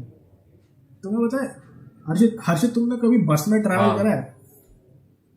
मतलब हरियाणा रोडवेज, या फिर मैंने बहुत ट्रैवल करा है, मैं दिल्ली में भी बहुत ट्रैवल करता हूँ। अब तुमने कभी नोटिस करा हो हरियाणा रोडवेज या ऐसी बस में ना एक सेल्समैन आते हैं, एक छोटा मोटा प्रोडक्ट लेके, और वो पिच करते हैं, है ना। तो बहुत लोग ऐसे होते हैं कि यार फिर आ गए यार, इरिटेट कर रहे हैं। बहुत लोगों ने ईयरफोन्स लगाए होते हैं कि यार छोड़ना, है ना। बट वो स्टिल इतने कॉन्फिडेंट होते हैं कि यार हाँ हमें पिच करना है तो करना है, चाहे कोई सुने या ना सुने। उनका कॉन्फिडेंस लेवल कभी देखना कि वो कभी दूसरों के चेहरों को देख के घबराते ही नहीं, है ना। अब हम लोग स्टेज पे जाते हैं, हम लोगों को एक बार को तो यार पूरा ऑडियंस देख के डर लगने लग जाता है कि यार इतनी ऑडियंस है, कुछ गलत हो गया था। पर वो कभी डरते ही नहीं। हमको ये लगता है कि यार हम सुन रहे हैं, हमें कोई सुनेगा नहीं, हम बोल रहे हैं हमें कोई सुनेगा नहीं, हम उस हिसाब से डल होते चले जाते हैं। हम कुछ नहीं बोल रहे थे, लेकिन उनमें वो एनर्जी होती है। एंड गेस व्हाट, वो जिस तरीके से पिच करते हैं, वो कॉन्फिडेंस से पिच करते हैं, मतलब 50 में से 10 लोग तो खरीद ही लेते होंगे ना उनका प्रोडक्ट, हर बस में खरीद ही लेते हैं, है ना। एंड है ना, अब तुम इसमें रिस्क और रिवॉर्ड रेशो देखो तो 1:5 का है। आपने 5 लोगों में से एक बंदे को बेच दिया अपना प्रोडक्ट, है ना। तो ये अब ये लोग क्यों नहीं, ये लोग कैसे सक्सेसफुल हो जाते हैं प्रोडक्ट बेचने में? क्योंकि इन्होंने वो एक्सपीरियंस गेन करा है। हम लोग एजुकेटेड भले ही हैं, लेकिन हमारे पास वो एक्सपीरियंस नहीं है कि हम भी ऐसा प्रोडक्ट बेच सकें। इसलिए एज एन एंटरप्रेन्योर मैं ये सोचता हूँ कि मैं कैसे कन्विंस और कैसे पिच करूँ लोगों को, अपना कॉन्फिडेंस दिखा के कि मेरी कंपनी इज द बेस्ट उनके प्रोडक्ट के लिए और उनके सर्विसेज के लिए। मेरी कंपनी बेस्ट है। मैं हमेशा यही दिखाने की कोशिश करता हूँ। As a freelancer is like for secondary funds, कि अगर मेरी कंपनी को मेरे को फंड्स चाहिए तो मैं फ्रीलांसिंग में चला जाता हूँ। कभी बहुत ज़्यादा नीड है तो मैं फ्रीलांसिंग में चला जाता हूँ, लेकिन मैं फ्रीलांसिंग से ज़्यादा फोकस अपने एंटरप्रेन्योरशिप पे ही करता हूँ। एंटरप्रेन्योर के लिए क्या स्किल्स मैंडेटरी है, मैं बस स्किल्स गेन कर रहा हूँ अभी एक्चुअली में। अगर मेरे पास स्किल्स आ गई तो यार मैं कंपनी अपने आप आगे बढ़ा दूंगा, मेरे को इतना भरोसा है अपने ऊपर। लेकिन मेरे पास स्किल्स ही नहीं आएंगी तो मैं वो कंपनी में काम तो जरूर करता रहूंगा, लेकिन उसकी कंपनी की ग्रोथ नहीं होगी कभी भी। ये चीजें होती हैं। अब तुम देखो वो सेल्समैन, अगर वो लोग उन सेल्समैन को टारगेट करें, उन सेल्समैन से जाके इंटरेक्ट करें तो कितना कुछ सीख सकते हैं। हर्षित, मैं मतलब तुम्हें सजेस्ट करूंगा कि तुम ऐसे लोगों का भी पॉडकास्ट बनाओ। मतलब वो लोग तुम्हें बहुत कुछ सिखाएंगे। उन्होंने अपनी लाइफ में इतना कुछ देखा होता है, इतना कुछ उनके पास स्किल्स होती है, इतनी अच्छी कन्विंसिंग पावर होती है, स्टिल वो उनको क्या ही मिलता है? तुम ये बताओ, वो दिन भर बस में प्रोडक्ट बेच रहे हैं, लेकिन उनको क्या ही मिलता होगा? कुछ नहीं मिलता होगा ना। एज अ सैलरी उनको ज्यादा कुछ नहीं मिलता होगा, लेकिन कंपनी का प्रॉफिट तो बहुत होता होगा ना। आप 10 बंदे एक बस में ले रहे हैं, कम से कम अगर 10 रुपीज का प्रोडक्ट है तो एक बस में आपको 100 रुपीज मिल गए, ठीक है। अब वो कम से कम 100 बस में घूमते होंगे तो आपका 10,000 का रेवेन्यू एक दिन का हो गया। 10,000 की सेल्स एक दिन की हो गई। अब उसमें से रेवेन्यू कंपनी को कम से कम 2 या 3 हजार का तो होता होगा ना। तो अब डेली का 2,000 का, अब वो भी एक सेल्समैन से कितने सेल्समैन घूमते हैं वहां पे। तो अगर एक सेल्समैन से 2,000 का प्रॉफिट है और महीने का 60,000 का, तो मतलब वो कंपनी तो प्रॉफिट में ही है ना। ऐसे सेल्समैन जिस बंदे के पास है, वो तो मेरे को नहीं लगता कि वो कभी आगे बढ़ेगा, वो कभी मतलब नीचे गिरेगा, वो आगे ही बढ़ेगा यार। मतलब ऐसा नहीं लगता कि मेरे को। तो ये वाला कॉन्फिडेंस, और पता है इंसान को ये कॉन्फिडेंस अपने अंदर लाना चाहिए, क्योंकि वो कहीं पे भी स्टैंड हो सकता है, फिर उसको स्ट्रगल करने की जरूरत ही नहीं पड़ेगी। एंड पता है बेसिकली क्या होता है, अब जैसे मैं एंटरप्रेन्योर बन गया, मैंने कंपनी स्टार्ट कर ली, ठीक है। अब मेरे साथ क्या हो रहा है कि मतलब मैं तो स्किल सीख रहा हूँ, लेकिन मेरे जैसे बहुत क्या करते हैं, वो बैठ गए हैं हम तो ऑर्डर चलाएंगे बस, हम तो बंदों पे ऑर्डर चलाएंगे, वो काम करेंगे, मैं क्यों काम करूँ, मैं तो सेठ आदमी हूँ, मैं क्यों काम करूँ, है ना। या तो मैं तो स्किल्स सीख रहा हूँ, लेकिन मेरे जैसे जो है वो सेठ आदमी बन के घूम रहे हैं, तो वो लोग तो कैसे गेन कर जाएंगे आपके पास जब तक सर्वाइवल स्किल्स नहीं है, है ना। बिल्कुल। तो ये हर बंदे को स्टार्टअप में एंटरप्रेन्योर बनने से पहले, स्टार्टअप में घुसने से पहले, ये हर बंदे को ये सारी स्किल्स सीखनी चाहिए। सो लाइक भैया, आपने अपने बारे में क्रिटिसिज्म क्या क्या झेला? लाइक जैसे दोस्तों ने कहा होगा, अरे भाई क्या कर रहा है ये चीजें, ये बचकानी हरकतें हैं इसकी, मतलब बेकार बेकार से अपने बारे में सुना होगा, तो आपने ऐसा क्या क्या सुना और आप लोग कैसे हैंडल कर पाए, क्योंकि वो बहुत मुश्किल काम होता है। एज अ स्टार्टअप तो मतलब मैंने ज़्यादा कुछ सुना नहीं, बट एज अ पर्सन मैंने सुना है कि मतलब किसी ने मेरे को कहा था आई am a low standard guy, low standard choice. लेकिन एज अ स्टार्टअप एंटरप्रेन्योर क्या क्रिटिसिज्म तो होता है लाइफ में, बहुत लोग क्रिटिसाइज करते हैं, मेरे को बहुत लोगों ने क्रिटिसाइज करा है। एज अ स्टार्टअप भी शायद बहुत लोग करते होंगे कि यार ये बस इसके बचकानी हरकतें हैं, ये है वो है, ये अपनी लाइफ को लेके फोकस नहीं है। मतलब जो जो लोग जॉब में होंगे वो लोग सोचते होंगे कि इसको 3 साल जॉब करनी चाहिए, फोकस रहना चाहिए, ये स्टार्टअप में इधर उधर भाग रहा है। बहुत लोग क्रिटिसाइज करते होंगे, बहुत लोग ये भी कहते होंगे, बहुत लोग ये सोचते होंगे कि यार, बहुत लोग ये भी सोचते होंगे कि यार मैंने बहुत पैसा कमा लिया, मैं स्टार्टअप करा, मेरे पास बहुत पैसा है, ये है वो है। बट एक्चुअली रियलिटी तो ये है ना कि यार मैंने काम किया ना, मैं 2 साल से स्ट्रगल किया है मैंने, मेरे को पता है। अब हर से पता है तो मैंने ये बात किसी को नहीं बताई। लास्ट ईयर 2020 में I had a physical disability, ये बात किसी को नहीं पता है क्योंकि मैं इससे खुद से फाइट करना चाहता था। फिजिकल डिसेबिलिटी में मेरे को क्या हुआ था, मेरा राइट लेग की नर्व्स डैमेज हो गई थी एंड मैं 4 महीने तक बेड पे था। एक्चुअली एक ऑप्शन था कि अगर मैं सर्जरी करा लेता, लेकिन मैंने सर्जरी ना करा के मैंने 4 महीने का रिस्क लिया कि यार नहीं चलो देखते हैं 4 महीने में क्या पता है मेडिसिन से ही ठीक हो जाए। मेरी लेग मूवमेंट बिल्कुल भी नहीं हो रही थी। इट वॉज लाइक कि मेरे को ऐसा लग रहा था कि मैं चल ही नहीं पाऊंगा अब। तो मतलब ये मेरी एक फिजिकल डिसेबिलिटी और मेरे लिए बहुत बड़ा चैलेंज रहा था उस टाइम पे, क्योंकि मेरा स्टार्टअप भी उस टाइम पे स्टार्ट हुआ था और फिर क्या कहते हैं मेरे साथ ये डिसेबिलिटी होना, तो ये मेरे लिए चैलेंज भी था। लेकिन मैंने ये किसी को नहीं बताया था क्योंकि मैं ये खुद से फाइट करना चाहता था। इवन श्रेष्ठ को भी नहीं पता था, वो मेरा को फाउंडर है, मेरा पार्टनर है, लेकिन मैंने उसको भी नहीं बताया था। मैंने उसको तब बताया जब मेरी रिकवरी हो गई थी। एंड फिर पता है आप जब कोई ट्रीटमेंट कराते हो, आप मेडिकेशन लेते हो, मेडिकेशन के अलग साइड इफेक्ट्स हुए थे मेरी बॉडी पे, फिर मैंने उसका अलग ट्रीटमेंट कराया। तो अब वो चीज़ें हो जाती हैं बहुत इरिटेटिंग कि आप बेड पे पड़े हो, आपका कोई बॉडी पार्ट मूव नहीं कर रहा है और फिर क्या कहते हैं आपको काम भी करना है, क्लाइंट्स के झिक भी झेलनी है। क्लाइंट्स भी ऐसे ही होते हैं कि आपको कुछ भी बोल देते हैं, है ना। क्लाइंट्स को अगर थोड़ा सा भी प्रोडक्ट में बग लगा कि यार नहीं तुम्हारे बस का नहीं है, तुम रहने दो, ऐसे वो बहुत लोग होते हैं जो बहुत बोल देते हैं। लेकिन हमारा तो काम था कि हम काम रहे, ठीक है। हमको तो ये सोचना था हम कितना काम रह सकते हैं, हम कितना मेंटली स्टेबल रह सकते हैं, लोगों को कन्विंस कर सकते हैं, तभी हम एक अच्छा क्वालिटी प्रोडक्ट दे सकते थे। इसलिए हम क्वालिटी पे ज़्यादा फोकस करते थे, चाहे हमको कोई कितना ही क्रिटिसाइज करे, कोई कुछ भी बोले, कोई नहीं। अब मेरे को कोई कुछ भी बोलता है, मेरे को कोई घंटा फर्क नहीं पड़ता, कोई नहीं यार। सब एक्चुअली अभी सब ग्राउंड लेवल पे सब काम कर रहे हैं, सब अपनी स्ट्रगलिंग स्टेज पे ही है। ऐसा भी हो सकता है जो जॉब कर रहे हैं वो कल बहुत बड़ी कंपनी के सीईओ बन जाए, मैं कुछ भी ना रहूं, कुछ यू नेवर नो, टाइम किसका साथ कब किसका साथ दे दे, यू नेवर नो।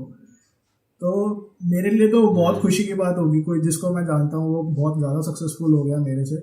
लेकिन मेरी ये आदत रही है कि यार मैं किसी को क्रिटिसाइज नहीं करता, मेरे में ये रहा है कि मैं कभी क्रिटिसाइज नहीं करूँगा किसी को।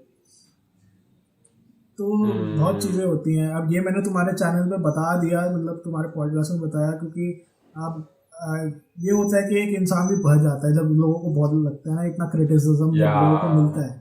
अब ऐसा भी हो सकता है कि तुम्हारे चैनल पे कमेंट आ जाए कि यार ये बंदा फेक है, ये बंदा नकली है, ये हो सकता है कि तुम मेरा डालो, तुम मेरा पॉडकास्ट डालो, लेकिन लोग उसको डिसलाइक कर दें, लोग उसको पसंद ही ना करें, क्योंकि लोग मुझसे मेरे से जलते हों, जो लोग मुझसे जेलस फील करते होंगे वो तुम्हें भी सपोर्ट नहीं करेंगे, वो भी ऐसा भी हो सकता है। बट ये है कि हम क्यों नेगेटिव साइड को देखें, हम तो पॉजिटिव साइड पे चलेंगे ना।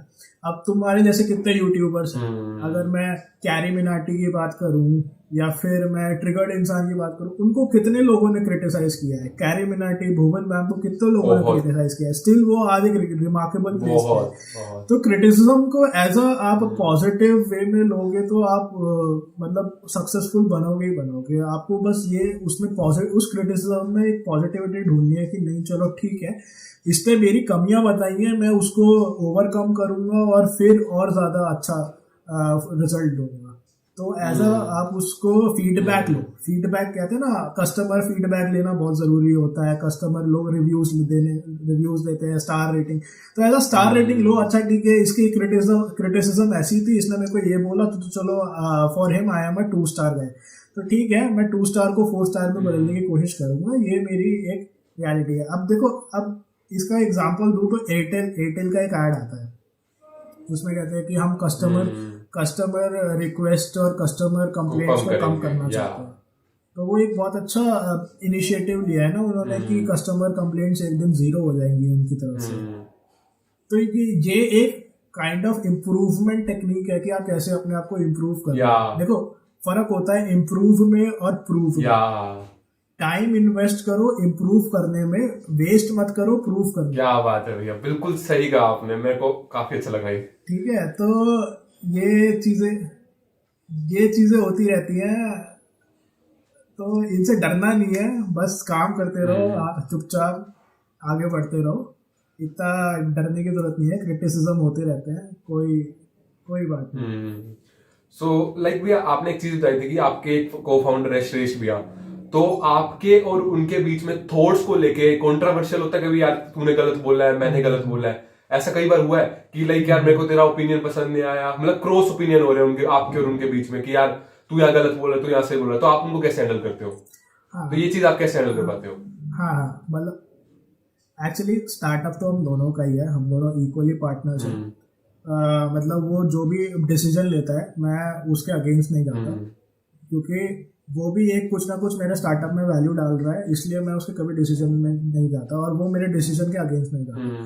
लेकिन ये होता है कि जब क्रॉस ओपिनियन होते हैं, जब हम एक ही आइडिया पे हमें काम करना है हमें, तो फिर हमारे क्रॉस ओपिनियंस होता है कि नहीं यार, मैं उसे बोलता हूँ कि नहीं ऐसा नहीं हो सकता, हमारी मार्केट रिसर्च बहुत वीक है, हम नहीं कर पाएंगे।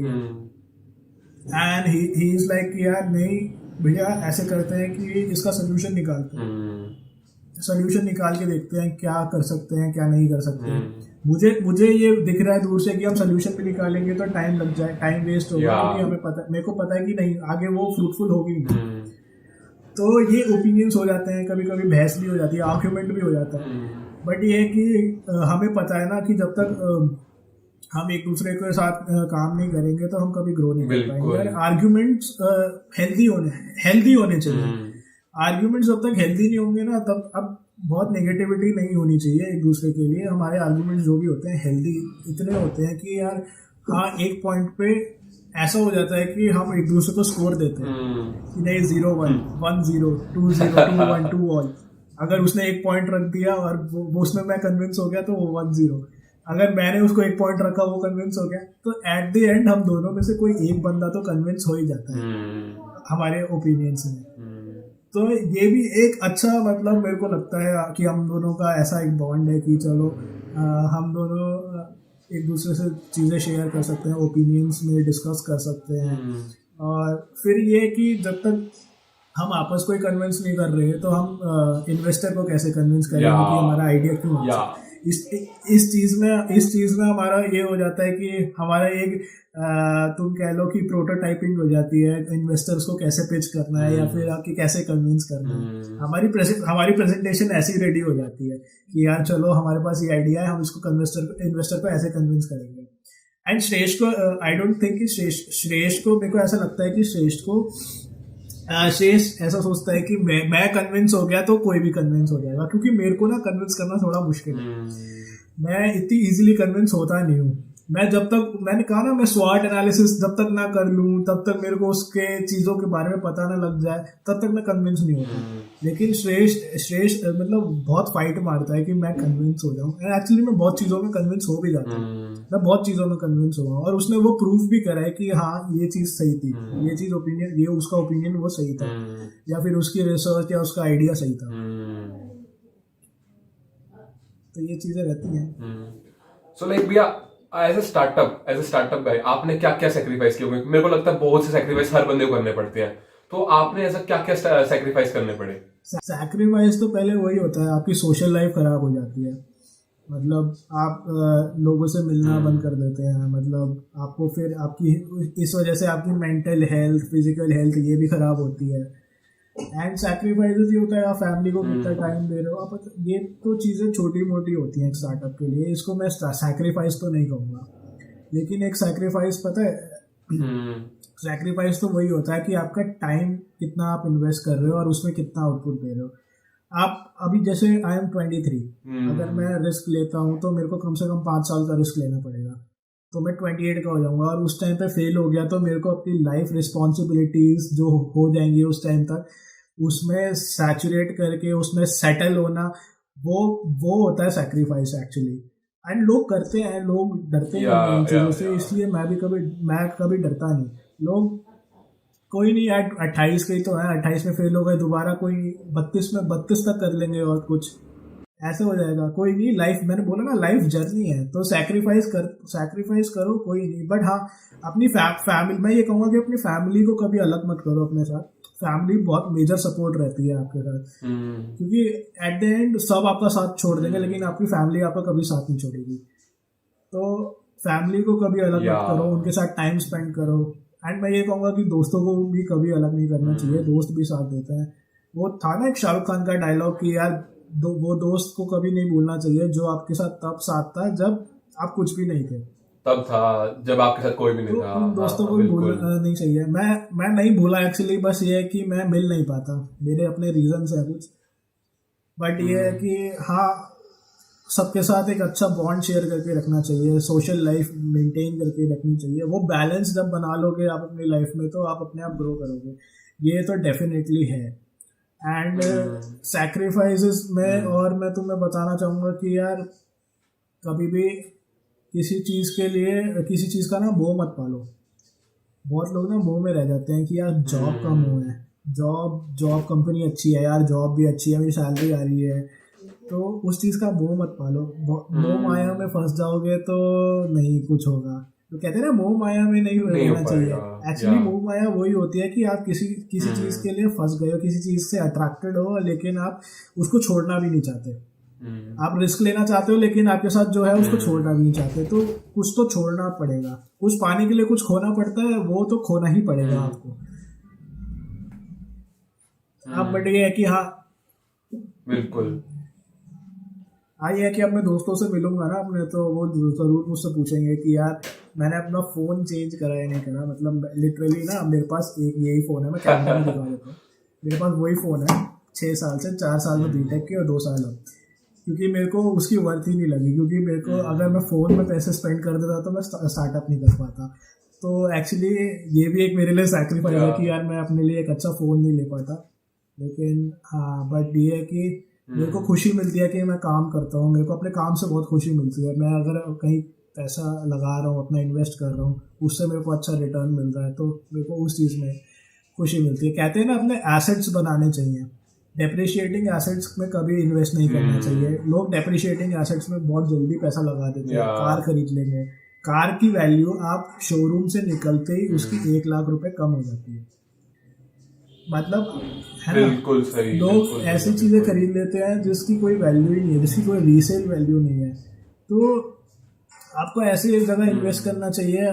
ये एज जो मेरी एज है या जो तुम्हारी एज है हर्षित, मतलब तुमको तो इन्वेस्ट इतना करना चाहिए जगह जगह पे कि जहाँ पे अच्छा रिटर्न मिले। क्या पता 5 साल बाद तुम्हारा, मतलब तुमको इतना हो जाए कि तुम खुद का एक बिना सोचे समझे, तुमको स्वॉट एनालिसिस करने की भी जरूरत नहीं है, तुम कहीं ना कहीं अपनी कंपनी स्टार्ट कर ही दोगे। मतलब तुम्हारा जो यूट्यूब चैनल है, तुम क्या पता अपने यूट्यूब चैनल को इतना ग्रो कर दो कि तुम्हें जॉब के चक्कर में पड़ने की जरूरत ही नहीं है ना, कि तुम फुल टाइम यूट्यूबर भी बन जाओ। मतलब मैं तो आज की यूथ को यही सजेस्ट करूंगा कि यार बस इन्वेस्ट करो, ज्यादा सोचो मत। पर हाँ, इन्वेस्ट भी ऐसे करो कि थोड़ा उसके फंडामेंटल्स देख लो, रिसर्च करके इन्वेस्ट करो कि क्या है क्या नहीं है। ऐसा भी नहीं कि हम अंधाधुंध में इन्वेस्ट कर दिया, लेकिन वो भी करो, लेकिन हाँ, बट इन्वेस्ट ज़रूर करो कभी भी। मतलब अभी डेप्रिशिएटिंग एसेट्स ज़रूर बिल्कुल भी मत लो। मैं तो ये कहूँगा, मतलब मेरे को पता है शॉपिंग का भी इतना क्रेज नहीं है, मैं कपड़े भी ज़्यादा इतनी जल्दी से खरीदता नहीं हूँ। मतलब मेरे को ऐसा लगता है कि यार कपड़े खरीद के क्या करना है, क्योंकि मेरे को कहीं जाना तो होता नहीं। हाँ बस ये कि कभी क्लाइंट मीटिंग हो जाए, तो तब मेरे को सोचना पड़ता है कि यार कपड़े लेने पड़ेंगे, क्योंकि देखो फर्स्ट इंप्रेशन है लास्ट इंप्रेशन। बिल्कुल। अगर आप है ना, अगर आप अच्छे से गए नहीं बन के, आप अच्छे से अपने आप को प्रेजेंट ही नहीं कर सकते, तो क्लाइंट इतना इंटरेस्टेड नहीं रहेगा। कभी कभी आप ऐसा होता है ना, तुमने देखा होगा कि यार कुछ चीजें ना देखते ही मन कर जाता है कि यार नहीं ये चीज तो लेनी है, इस चीज में तो पैसा डालना है। तो वो यही होता है कि आप अपने आप को कैसे शो कर रहे हो, आप अपने आप को प्रेजेंट कैसे कर रहे हो। तो कभी कभी इन्वेस्टर सोचता है कि यार नहीं बंदा तो अच्छा है, इस बंदे पे मैं पैसा लगा सकता हूँ, इसका आइडिया अच्छा हो या ना हो, लेकिन बंदा है ना दम लग रहा है।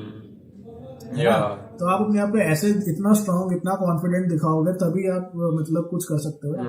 अब ये होता है कि बहुत लोग ना इस चीज़ पे ना ध्यान नहीं देते, मतलब मैं भी ध्यान नहीं देता था कि मतलब लिटरली, बट मेरे को धीरे धीरे पता लगा कि यार नहीं, जब तक अपने आप को आप इतना कॉन्फिडेंट नहीं दिखाओगे तब तक सामने वाला बंदा आप में इतना इंटरेस्टेड नहीं होगा। तो मैं वही कॉन्फिडेंस लेके बैठा रहता था कि यार नहीं यार, मेरे को डर लगता था पहले, सीरियसली बताऊँ मेरे को डर लगता था कि यार नहीं यार ये नहीं मानेगा, मुझे ऐसा लगता है कि हमको दिखाना ही नहीं चाहिए। मैं पहले पीछे भागता था लोगों से, पर अब ऐसा नहीं है। अब मैं धीरे धीरे मैं मतलब इतना ग्रो कर चुका हूँ कि अब मेरे को डर ही नहीं लगता। मैं अपना प्रेजेंटेशन कहीं पे भी किसी भी टाइम किसी को भी दिखा सकता हूँ। कोई भी आइडिया, कोई भी अगर आज की डेट में मेरे को कोई बोल दे कि यार आप आ जाओ, मैं तुरंत चला जाऊंगा और तुरंत उसको कर दूंगा। मेरे को ऐसा वो नहीं करने की जरूरत है कि यार हाँ मेरे को मतलब बहुत ही अच्छा मतलब वो करना है, मेरे को पूरा टीम को लेके जाना है या कुछ करना है, कि नहीं मैं सोलो हैंडल कर सकता हूँ अपनी चीज़ों को। मतलब ये होता है कि आप अपनी चीज़ों को सोलो कितना हैंडल कर सकते हैं। अकेले जब तक आप फाइट नहीं करना सीखोगे तब तक आपका टीम आपका साथ नहीं देगा। अकेले फाइटर बनो तभी, पता है टीम लीडर वाली बात जो होती है ना, वो यही होती है कि हम कितना रिस्पॉन्सिबिलिटी अपने ऊपर ले रहे हैं। टीम लीडर सारी रिस्पॉन्सिबिलिटी अपने ऊपर ले रहे हैं, है ना। तो यही एक अच्छे टीम लीडर की बात होती है। टीम तो तुम्हारे उस पर चल रही थी ना टीम। अब वो लोग भी इंसान हैं, उनसे भी गलतियां हो सकती हैं। अब उनकी जगह मैं होता तो शायद मुझसे भी गलतियां हो जाती है ना। तो यही बात होती है कि हम कैसे रिस्पॉन्सिबिलिटी को अपने ऊपर ले रहे हैं, कैसे हम टीम को साथ लेके चल रहे हैं। टीम को साथ लेके चलना बहुत ज़रूरी होता है कि टीम बॉन्डिंग भी अच्छी होनी चाहिए, आपकी टीम में कोई आर्ग्यूमेंट्स नहीं होने चाहिए, क्रिएटिविटी होनी चाहिए टीम में, एंड क्वालिटी सबसे ज़रूरी है। क्वालिटी मेंबर्स जब तक नहीं होंगे आपके पास, तो मुझे नहीं लगता कि टीम उतनी अच्छी बन पाएगी। क्योंकि एक होता है लोगों का माइंडसेट ही अच्छा नहीं होगा, तो फिर तो आप कैसे ग्रो करोगे। कुछ होता है लोग आउट ऑफ द बॉक्स सोचते हैं, वो क्रिएटिव लोग होते हैं इतने कि आप उनको अपनी टीम में रखोगे कि आप खुद उनसे इंस्पायर हो। टीम लीडर को खुद अपनी टीम से ज़्यादा इंस्पायर होना चाहिए कि यार हाँ यार ये बंदे में है कुछ इसमें कुछ बात है, ये बहुत आगे जाएगा, इसको मैं हमेशा अपने साथ रखूँगा। तो ये वाली बातें हमेशा होनी चाहिए एक टीम लीडर में। तो ये मतलब वो बात तो रहती नहीं कि हम कैसे मैनेज कर रहे हैं, क्या कर रहे हैं। तो मतलब अगर हम अपने आप को अच्छे से कॉन्फिडेंट रखेंगे, प्रेजेंटेबल रखेंगे, तो हम ज़रूर स्टैंड करेंगे ना कहीं। इट्स लाइक कि हम कैसे स्टैंड कर रहे हैं भीड़ में। यार अब वही होता है ना, अब जब वही बात होती है ना कि भीड़ में आप कैसे अट्रैक्ट कर रहे हो कस्टमर्स। अब फ्रीलांसिंग में भी यही होता था, हम भीड़ में कैसे अट्रैक्ट कर रहे हैं अपनी तरफ। अब भीड़ में अब अभी कंपनी को, अब हमारी कंपनी में बहुत कंपटीशन है। ऐसा नहीं है कि हमारी ऐसी कंपनी और कोई है नहीं, बहुत सारी है, बहुत सारी कंसल्टेंसी है, एंड इवन बड़ी। तो अब हम कैसे अट्रैक्ट कर रहे हैं वो डिपेंड करता है, हम उनके साथ कैसे डील कर रहे हैं, कैसे बात कर रहे हैं। ये भी एक अच्छा वो स्किल होती है कि आप कैसे डील कर रहे हो। बहुत लोग बहुत एटीट्यूड में डील करते हैं, लेकिन आप कितने काम रहते हो उस टाइम पे, आप कैसे कन्विंस कर रहे हो। बहुत चीज़ें आ जाती हैं जो एक एंटरप्रेन्योर में मतलब धीरे धीरे एक्सपीरियंस आ जाता है, जिसमें एंटरप्रेन्योर्स जो हो कहते हैं ना अपने आप को, उनमें हर तरीके का नमक चखा होता है। कहते हैं ना हर घाट का पानी पीता वो चीज़ें आती है। वो चीज़ मेरे को नहीं लगता कि जॉब में कोई कर सकता है।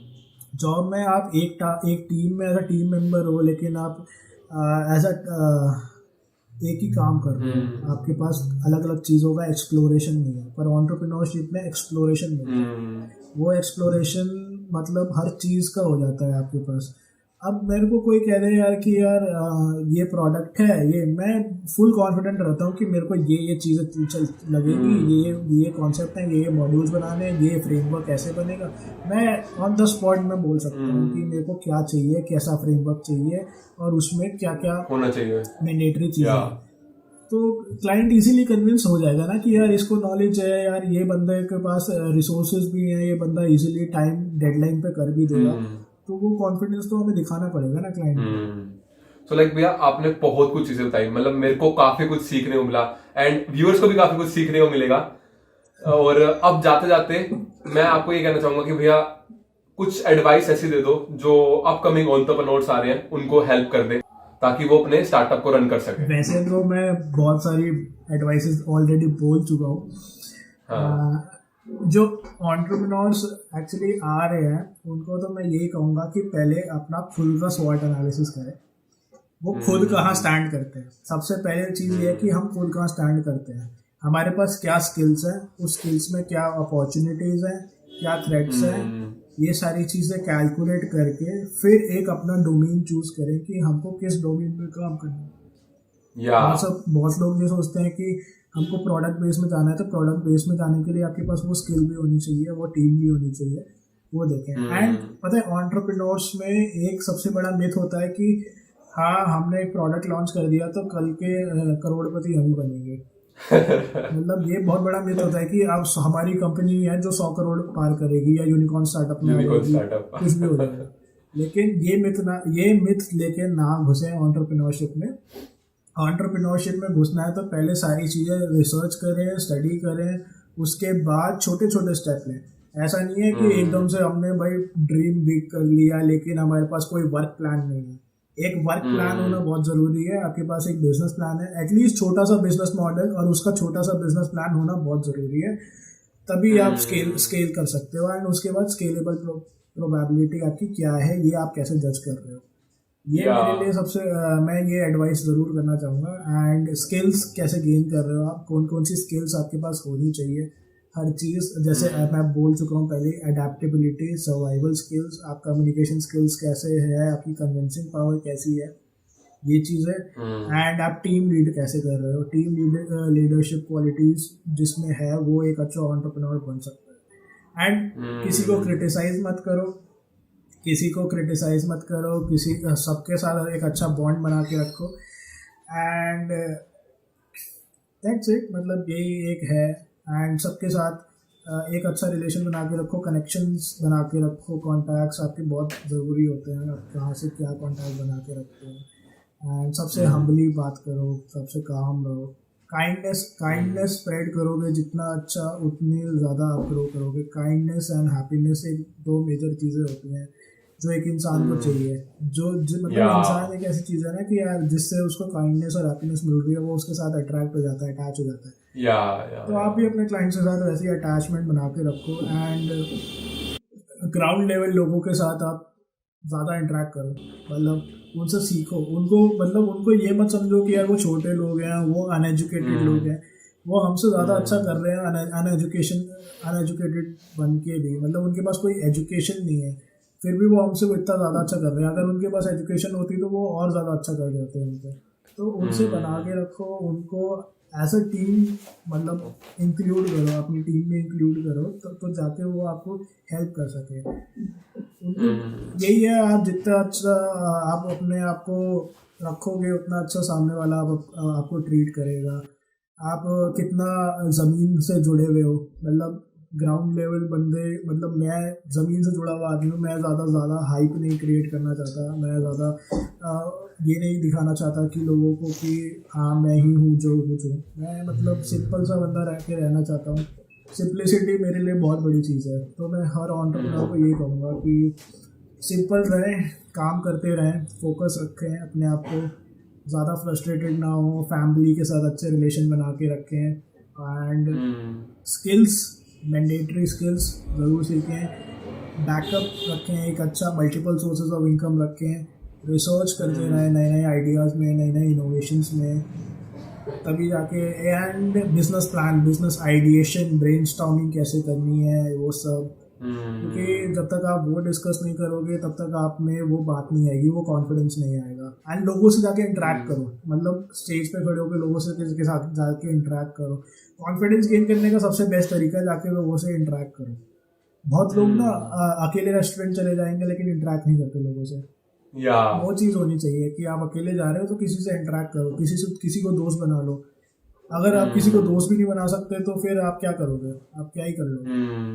सही बात है भैया। एंड हाँ, थोड़ा चिल भी करो, मतलब इतना ज़्यादा हाइपर होने की ज़रूरत नहीं है, बहुत ज़्यादा ही, मतलब ये नहीं करना, घुस ही नहीं जाना एकदम कि स्टार्टअप, ऐसा भी नहीं करना, ओवर हाइप नहीं बनाना चीज़ों को। एंड लोगों की जितनी ज़्यादा हेल्प कर सकते हो उतनी करो, एंड लोगों से जितना ज़्यादा हेल्प ले सकते हो उतनी हेल्प करो।